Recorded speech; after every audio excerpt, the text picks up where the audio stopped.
Hey, Erin. Hey Jeff. How are you doing? I'm good. Thanks for coming and speaking with us tonight. Mhm. I want to begin by allowing you to share a little bit about yourself, who you are, and what you do. Okay. I'm Erin Brandt from appreciatingmen.com, and I'm a man coach, and I help men communicate better with women. And in this last year, I've taken a year to work by donation and travel all around North America to work specifically with men's groups. Whatever men's group says yes to me, um, those are the men that I'll work with. And how long have you been doing this for? So I've been coaching men for about 9 years or so, a little bit more. And I've been traveling full time for the last four and a half, and doing this work with men's groups for, it'll be almost 3 months shy of a year, so 9 months. Yeah. And where have you traveled so far? Oh, I started in Maine, then went all over New England. And you just mean in this year, right? Not Yeah, in the full-time just travel. this year. So New England, Florida, Seattle, down to California, uh, Idaho, Colorado, all across the middle of the country. And I'm back in Maine now. I will head up through Canada and then through like Detroit. The list goes on. Yeah. Thank you. Thank you. Um, so you work with men. When you share with men that aren't aware of what you do, what is their response? Hmm. Hmm. Well, when I say that my website is appreciatingmen.com, they kind of go into this blank, they go blank for a minute. And I don't know what's happening in that moment, but they very often, I often hear like this, the first comment after that is sort of this softer voice, and they say, wow, there's not a lot of that now, is there? And it just immediately touches my heart. And I say, no, I don't think that there is. Um, and when I say that I help men have better communication with women, uh, so men will tend to say, both men and women will, in a sense, say the same thing. The men will say, wow, we really need help with that. But it's in kind of this self-denigrating way. Um, and the women will also say, oh, they really need help with that. But it's kind of more in a blaming way. Um, and my response to both of them is like, yeah, you do. But so do we. Women just, I'm going to make huge, broad brushstrokes here with some generalizations that I'm going to say. But women tend to think that we are better at communication. We have been more trained. We have been more permissioned to have more skill, to have more understanding and more range, to have more understanding of our emotions, and to be more verbal. Um, and we really, and as much as we may have a certain predilection toward being skillful in that way, we also really haven't culturally rewarded boys for having those skills. We haven't developed those in boys. And so what I say to men and women is like, you know, women need just as much help as men, because we don't understand men's operating systems. We think that men are not as evolved as we are, because they don't speak our way. And that's not true. Women need to learn how men speak, and men need to learn how women speak. And again, these are broad generalizations about men and women. Yeah, of course. Of course. So is there a completely different reaction when you tell women? Well, that's what I mentioned. Like the women are like, yeah, they need the help. And I'm like, no, sister, like we need it too. We just don't admit that we need it, Yeah. but we actually do. So you're traveling around, you're going to different cities, different states, and when you come to here, it'll be provinces. When you get to one of these men's groups, what is the intention? What is it that you are doing? Mm-hmm.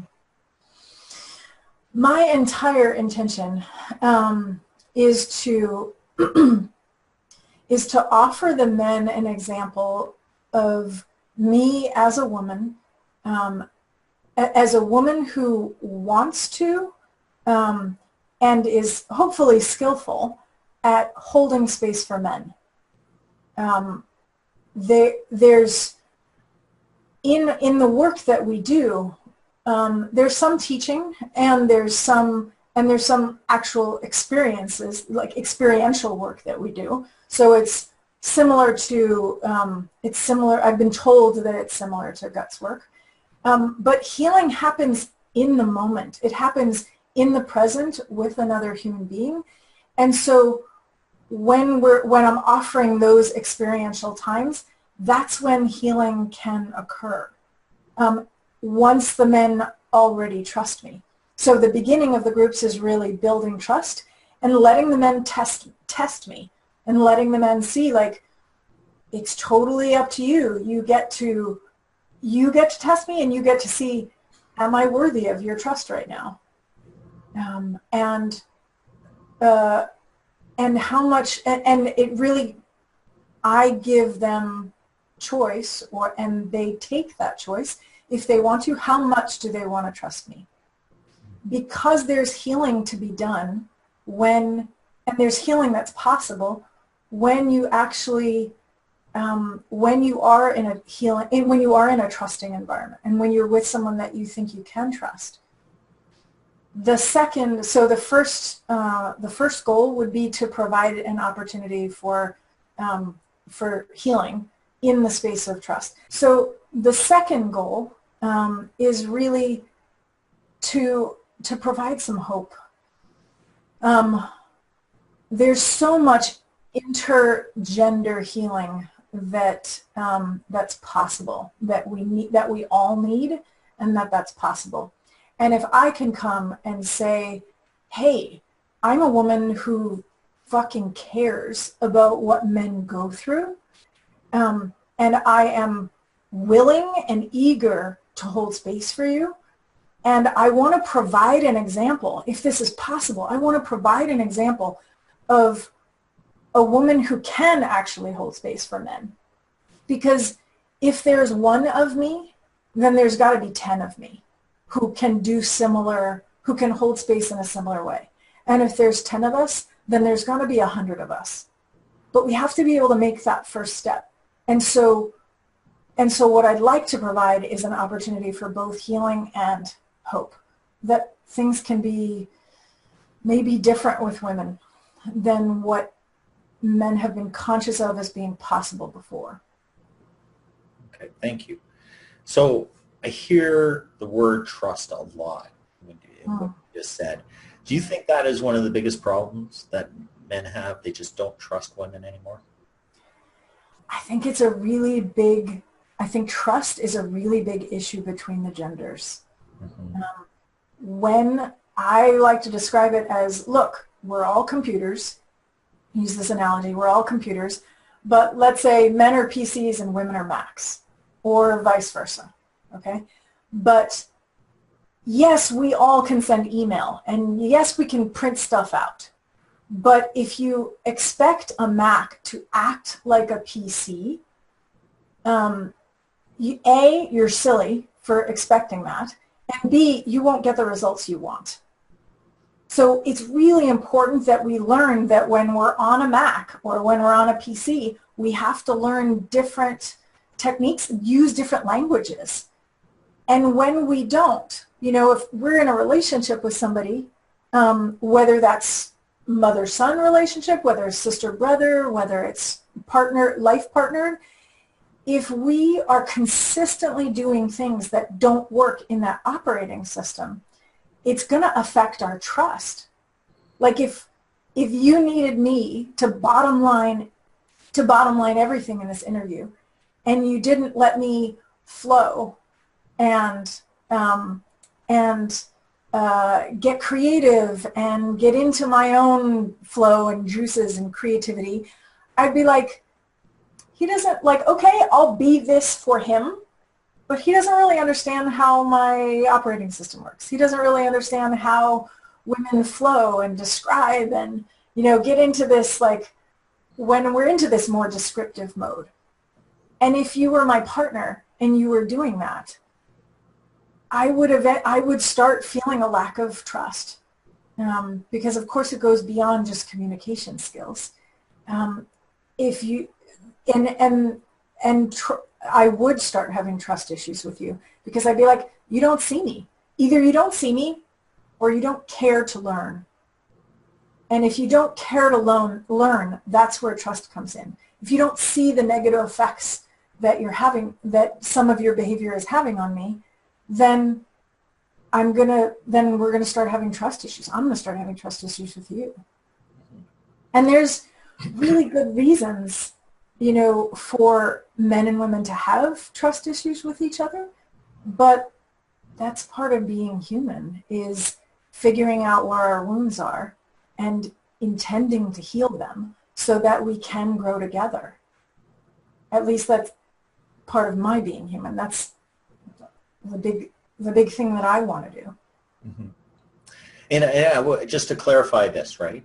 So this is not just about an intimate relationship between a man and a woman. This is about communication with our mothers and our sisters and our friends and of course our intimate partners. And it runs deep in all ways, because, you know, whatever we do when we're communicating, if we lack that sort of thing, it's a problem. Am I right on this? Yeah, totally. Yeah, I saw you nodding your head. I just wanted some acknowledgement. So on top of that, so we talk about the trust. What are some other struggles that men have that you see in your practice? I mean, you've been doing this for 9 years. You've probably got some great ideas of what the biggest problems are just from the thousands of men that you've dealt with. So the biggest thing that I see as a stumbling block for men, the thing that kind of gets them, you know, like the side swipe behind the knee, or, you know, cuts them off a lot, is the don't make mama angry problem. When little boy was little boy, and mama was really big, and mama had lots of estrogen, as estrogen-based beings or women do, though that estrogen really exacerbated her emotions. It made her emotions more intense, and it shortened it. So not that they changed gradually, but they could change quickly. That's what estrogen does to emotion. And so when, you know, after the Industrial Revolution, when dad went out of the home to work, there was no buffer. There was no being who could help mom stay on an even keel. Mom was alone at home with kids, and there was no one to help ground her and help be her support as well. And there was no one to help translate. And so when mom's emotions got really big and mom overpowered little boy would go into trauma response and would go past fight or flight and into freeze. And so in not knowing ever how to move through this, because the way to move through that, the way to heal that, is to practice moving through it, practice the solution over and over, practice moving out of freeze. With no one to help him do that, the lesson that he learned was don't get mama angry, which certainly translates when there's no help as he's growing up to grow out of that. It certainly translates into don't get girlfriend angry, don't get wife angry, don't get women in my life who may have some kind of authority over me angry. He doesn't know how to handle it emotionally, verbally. It's too intense for his system. It can bring up PTSD. And so it can just occur as like, you know what, it's just easier to let it go. It's just easier to not say anything.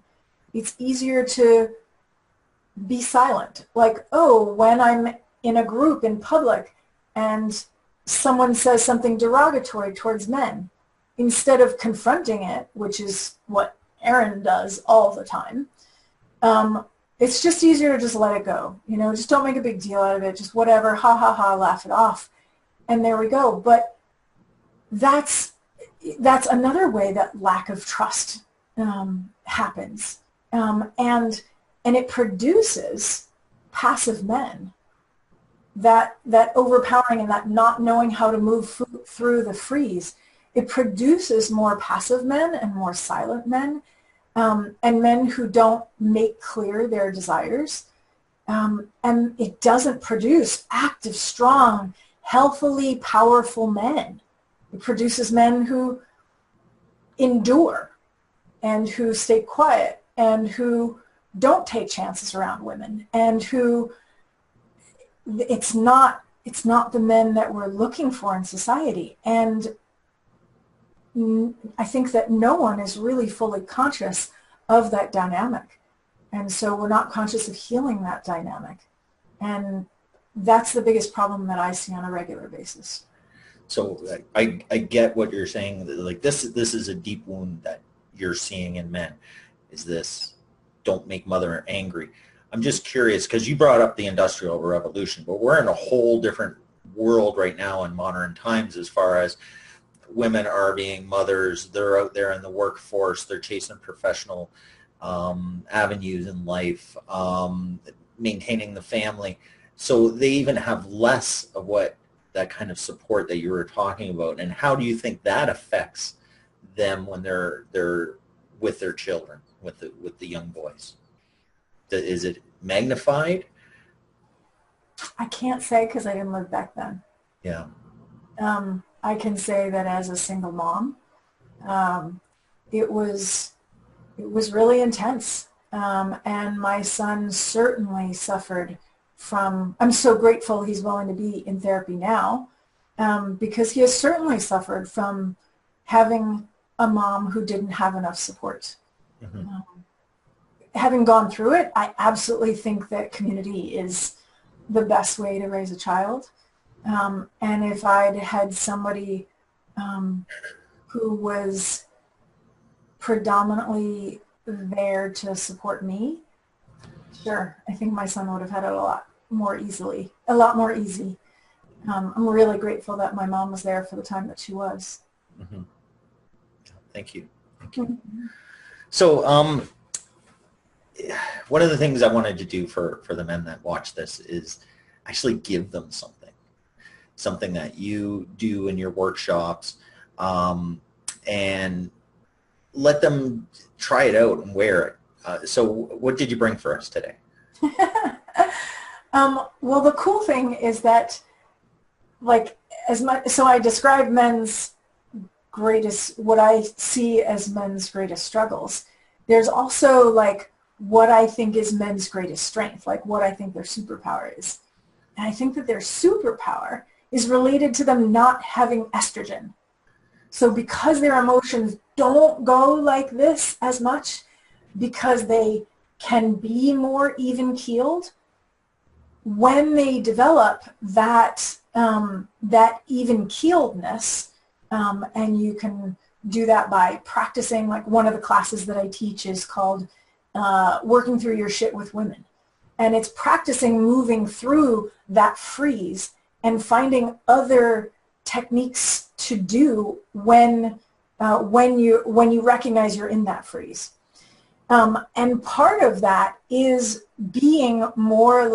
practicing being more like David Data's mountain, or practicing extending to sound really hippie, like extending the roots of your confidence in that you know that you're a good man, and you know your heart's in the right place, and you are comfortable with your desires, and you have confidence in your clarity. And so as you send your energy down and broad into your body. I can't actually see my hands, so I don't actually know, but you're sending your energy down and out, and you're filling up your body, and you're filling up the room with your space, with yourself, sorry. When you're filling up the room with yourself, and you're opening your heart to this woman who's in front of you, who's having the emotional ups and downs, what you provide for her is an example of secure attachment. And I know we don't have time to go into all of that today, but you're also being, but you can Google it, being an example of secure attachment. You're also practicing being a master regulator. So you're regulating your own nervous system. You're taking yourself out of fight or flight, and you're bringing yourself into rest and digest. You are calming your, like if somebody is yelling at you, it's natural, whoever you are, man or woman, it's naturally going to bring up some agitation in your nervous system, in your whole body, in your physiology. So when you do this next technique I'm going to show you, you calm yourself down and you increase the resources that are available to you. And in doing that, you become the master regulator. You regulate, and what that means is that your system is the most regulated, is the most calm in the entire room. And so therefore, the woman who is currently upset in front of you, or your children, or your employees, or your colleagues, or anyone around you can pattern themselves after you. Because when we exude this groundedness and this calm, then other people can pattern themselves off us. So the technique to do, I'll do 2 of them. We do 6 in men's group all together. So first, make sure that your chest is nice and clear. So don't have buttons or zippers right here in the way, or necklaces. And if you happen to have a bare chest and it's sweaty, or if your hand is sweaty, then pull your shirt here so that you have a nice smooth surface to work with. Because the thing in your body that takes you most efficiently from fight or flight and into rest and digest is the vagus nerve.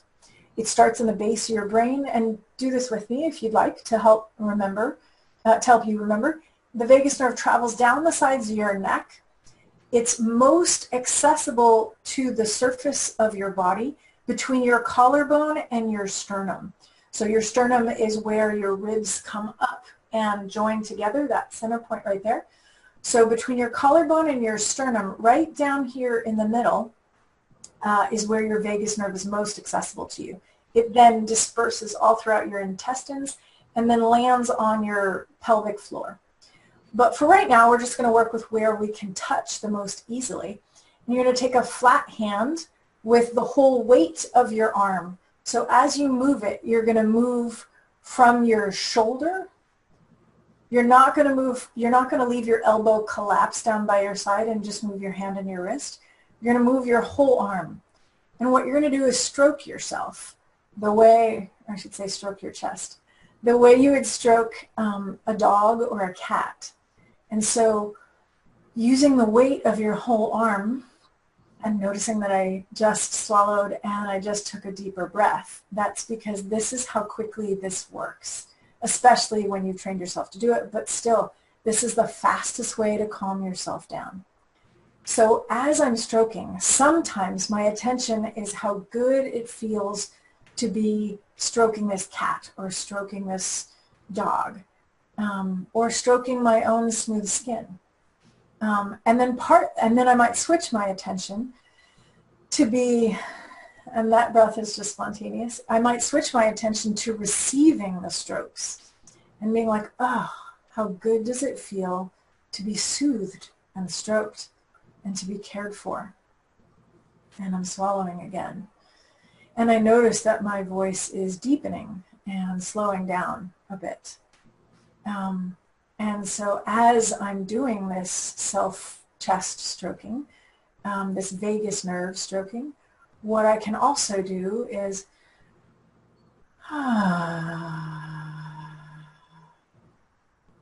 And Jeff, would you do it so they can hear a man's voice and a man's voice box do it? Ah. Yeah. And I can do this in public. I do it all the time. If someone were to look at me so sometimes people notice, but no one's ever come up to me and said, like, what are you doing? And if they did, then I would say, oh, it's this really cool technique. It helps me calm myself down. Would you like me to show you? Super effective. And then I'm not shaming them for coming up to ask, and I'm not shaming them for shaming me. And I'm just normalizing how important it is that we all just calm ourselves down whenever we need to. And so maybe that breath, that exhalation with sound is a little more quiet when I do it in public. Maybe it's more like, But what's important is that my ears hear it. Because when my brain registers that my ears hear that sound, actually physically hear that sound, my brain knows that I cannot possibly be currently being chased by a saber-toothed tiger. Because even if my partner is yelling at me, there's no saber-toothed tiger in the room. It may feel like it, but she's not, ideally, holding a weapon. It's not actually a life threat, but the amygdala part of our brain just perceives a life threat, like most of the time. Like anytime the amygdala turns on, the question is, am I going to die? Okay? So when we do this chest stroking, and at any time that we're agitated, we can be very agitated, or we can be just mildly agitated. I did this 2 weeks ago when I was sick, and I felt better. And even if we bring ourselves from 90% calm to 95% calm, that means that we have 5% more resources to be available for other people and to be available for ourselves and for the people around us or for our work. And if we have an opportunity to be more resourced, let's be more resourced. And then we get to be master regulators when we practice it, when we're 90% calm, and we get used to the habit of getting ourselves into uber resourced. Then when we're all of a sudden down at 20% resource because we're super stressed, the habit will already be in place. So that's what I want to offer to guys, because I already think that that's your superpower. And the more that you the more that you consider and decide and choose that is your superpower, and you get really, really good at being even keeled. That doesn't mean hide your emotions, and it doesn't mean be stoic, but it does mean build that groundedness and that calmness in them, that attitude of secure attachment, which is, I'm okay, the world is okay, and I trust that after this hiccup, however big it is or however small it is, we're all going to be back to being okay again. My relationship is going to be okay. And that's because I think that's your superpower. I want to help you build it. And that's also part of what I do in Men's Hoops. So I hear what you're saying here, and what popped into my head, and I haven't thought about it. I mean, you shared this with me before, is being grounded, being centered, feeling whole. Isn't that just another way of saying I'm holding presence? Sure. There, in position. Sure. I certainly wish I remembered to do this today. I had a very stressful day. I wish I had the opportunity to do this a couple times. So remembering to do it is on my list. Now, there's got to be something else we can get these guys. I want them to get the most, and I want them to see the value that I see that you offer. So Mhm. Um, I know you got a little download or something I can share with them. You want to tell them what it is and how, and I'll tell them how they can get it. Yes, because we talked about it. That's how you know. So it was, I loved that it was your perception that trust is really the biggest issue. I love that it helped me um, relook at um, relook at the problems I see and be like, wow, that is a trust issue. Wow, that is a trust issue. That is a trust. Like, I loved that you shared that perspective. And so what I did was I created a sheet that can help men identify where in their lives, like what categories, do they have trust issues with women? And where does that come from? And what are the first steps they can take to healing those trust issues? And the first one being really, do I want to? Because if we're not willing or interested in healing trust issues, then we're not actually going to get anywhere. Because, we can say at some point that, that trust needs to be earned, and that's true. And there comes a point where there's a leap of faith. There comes a point where trust is actually a gift. And if we're not willing or interested to give that gift, then great. It's really important to know that. Maybe we just need more time. Maybe we just need to take a break from it and focus on something else in life. But it can be really interesting to note, oh, I don't have willingness right there. Or, ooh, right, I've been the problem there because I haven't had willingness. Can I push myself? Can I try to have some willingness? And, maybe not even go towards the trust right now. Maybe just sit with, am I willing to? Because that's the turning point in making the changes. Am I willing to do that? Thank you. And hopefully, and there have to be good examples. We have to have hope. We have to see, like, is it possible for us to have trust? Is there a trustable woman out there? And that's what I'm desperately hoping to do, is saying, I hope that I'm living my life. I hope that I'm teaching in a way that instills trust, that allows trust. That's what I most want to provide men, because men provide just by existing and by me knowing that men's primary compulsion to provide, these are Alison Armstrong's words. She was my first training in men. That what men are compelled to provide is protection and safety. I think she actually says it a little bit differently now.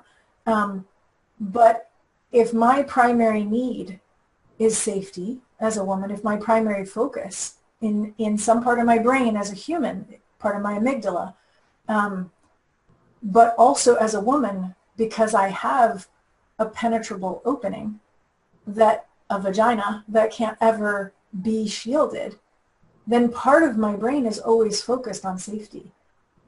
And with men's primary focus on providing safety, we're a perfect match for humankind to fit together.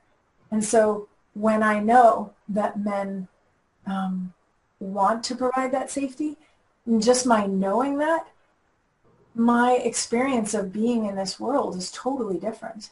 My experience, I'm totally on a tangent, but I think I would like to make this point. It feels really important to me. My experience of being a woman in this world completely shifted when I went from believing what I was taught, which is you never know who your next attacker is going to be. You never know who your next rapist is going to be. And by definition, that's a man. When I shifted in my thinking, when I healed my own thinking, and I shifted to, I am surrounded by protectors. Wherever I go in this world, I'm surrounded by protectors. Half the population would protect me if they could. Yeah, there's some perpetrators out there. but predominantly most of men would protect me if they could, totally shifted how I walk in the world. And it made me want to give back. It made me want to use my skills in communication and compassion and appreciation to give back to men and to help wherever I can. I certainly get that, and I'm feeling your emotions coming through the screen right at me. So thank you for being so vulnerable. I want to just touch on my own experience just leading up to this. So for those that might not know, I've been involved in men's work for now almost 7 years, and it's been a huge passion. I just want men to be healed and healthy, and I've always believed that I have a fairly decent amount of, a great amount of trust for women. I just don't distrust them. However, leading up to this interview and bringing you into this work, because I think that feminine aspect is really important, that men and men's groups get, is that there is so much distrust out there. As I was researching, reading articles and watching videos and things like that, the men that are distrusting. But at the same time, I was also now starting to question my own trust. And I was like, well, okay, this is not me, so I'm not going to do that. I'm going to continue to trust. But one of the things that I've discovered in my life is that by me trusting and allowing myself to be vulnerable and open with women, is that I attract women that I can actually trust. I attract women into my life that I can actually trust. And I repel those that I don't want to trust because I just don't trust them. And that's been my experience, especially in the last, I'd say 4 years, 5 years, is that the women that do come into my life are women that I truly trust. And it's easy to trust them because they're trustworthy. So thank you for sharing what you shared. So we're gonna just quickly about that. I just want to be sure that when we say that that the problem that men face is trusting women, I want to be clear that it's not being misinterpreted as that men are foundlessly distrusting women, that they're just being distrusting beings. I want it to make it clear that you and I are both talking about when men have been wounded by women. Yes. They have learned to not trust as a very wise self-preservation tool. So just to make that abundantly clear, it's not like, oh, this pathology of distrusting women. It's like, no, it's a really wise defense mechanism. And throughout our lives, we always need to examine, is that defense mechanism relevant now? It was created very wisely a certain amount of time ago. Is it wise now? And to what extent? And in what category? And with which people? Because if we can refine it, and refine like, ooh, actually, it's wise to be a bit more on guard with these people at this time in these situations. And the rest of the time, I actually don't have to be that on guard. Well, I was always taught myself, just sort of add to this. I always taught myself that every belief or fear or whatever is created within us, whether it's positive or negative, there's a good intention behind it. The question has to be, does it serve me now? And so I believe that is the question that men have to ask. If they have trust issues with women, does it serve them now? And if it does, how is it doing so? And what is the impact? And timing is really everything. Maybe it absolutely serves you right now. Like when I go to men's groups, it may be not the right time for a lot of men's groups. That's okay. Whenever I offer that, and whenever I offer like, hey, would you like me to come to your men's group? It's always, would you like me to come to your men's group now? Because you are the protectors and you are the participants in that group. It is it's your decision about whether or not this is the right time for you personally and for the group to open up to the hopefully valuable perspective of a woman. who cares about you and is coming from the right heart place and who has some skill. It's the men's decision about whether it's the right time. Maybe their group is just forming. Maybe their group is really dealing with death. Maybe their group is dealing with money. And it's not the right time now. So we each have to check in with our own guts and our own compass and decide, like, yeah, this is something I want to take on right now, or nope, maybe next year. So I know that you care. I've seen the tears and the smiles, and I know that each man and each group that you go to, you really, really care about them.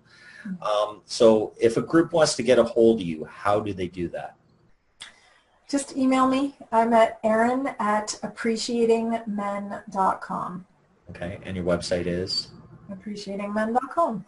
If you go to the drop-down menu that says men's groups, there's a video there and an information page, and that'll be more relevant to men's groups than to the rest of my site.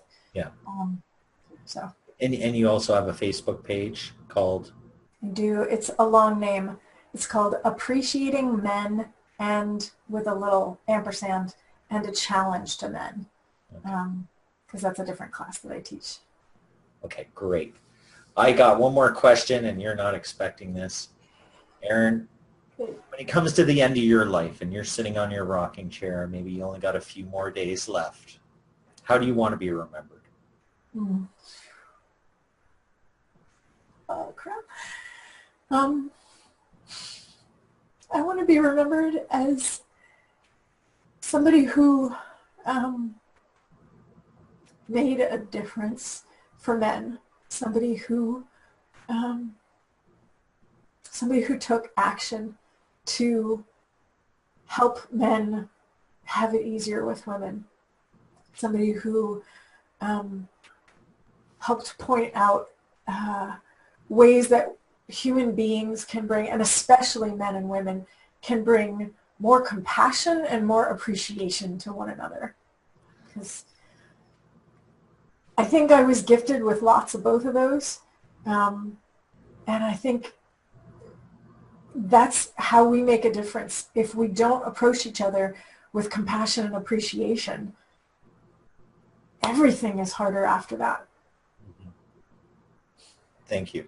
And I know that you're doing this because I've read the testimonials and I've talked to the men. And so thank you for what you're doing. Thank you for putting yourself out there. And thank you for taking the time to talk to me and my world. Bless you, Erin. Have a great night.